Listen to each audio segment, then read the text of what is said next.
ఈ మందు ఈరోజు స్ప్రే చేస్తున్నాము. ఇలా డేట్ ఎంత? 18. ఇట్లున్నాయి చెట్లు. అసలు ఫస్ట్ క్రాప్ తీసినవి 2 కవర్లు మాత్రం 40 కేజీలు మాత్రమే వచ్చినాయి. చెట్లున్నది ఏదో భయంకరమైన రోగం లాగా వచ్చింది. ఇట్లున్నాయి. ఈ సంవత్సరం వంకాయలలో మస్తు నష్టం నాకైతే. ఈ దానికి మొత్తం పెట్టుబడి వచ్చి 67,000 పెట్టుబడి పెట్టిన. కాయలు మాత్రం ఈ రకంగా అవుతున్నాయి. ఇది ఏమిందో ఎవ్వరు గమనించలేకపోతున్నారు. దీనికి ఎన్ని మందులు చెప్తే అన్ని మందులు తెచ్చి కొడుతున్నాం. ఇట్లా చెట్లు పొజిషన్ ఇట్లుంది, పూత ఇట్లుంది. ఇదంతా చేయడానికి వాళ్ళు వాడమన్న మందులని వాడుతున్నాను. నాకు అనుభవం ఉంది.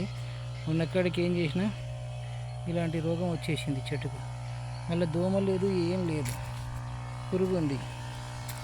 తోటి ఇట్లా డిమ్ము హార్డ్ అయిపోయింది మొక్క మొత్తం. చెట్టుని ఇట్లా కదిలిస్తే పట్టుమని ఎరిగిపోతుంది.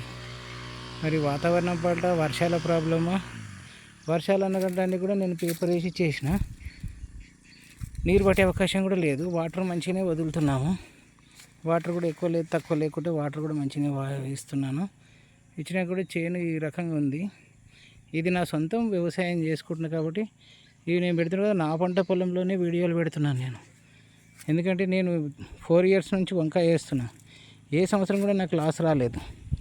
ఈ సంవత్సరం మాత్రము ఏవేవో రోగాలు వచ్చినాయి, ఏవేవో ఉన్నాయి. మొన్న వినాయక చవితికి మాత్రము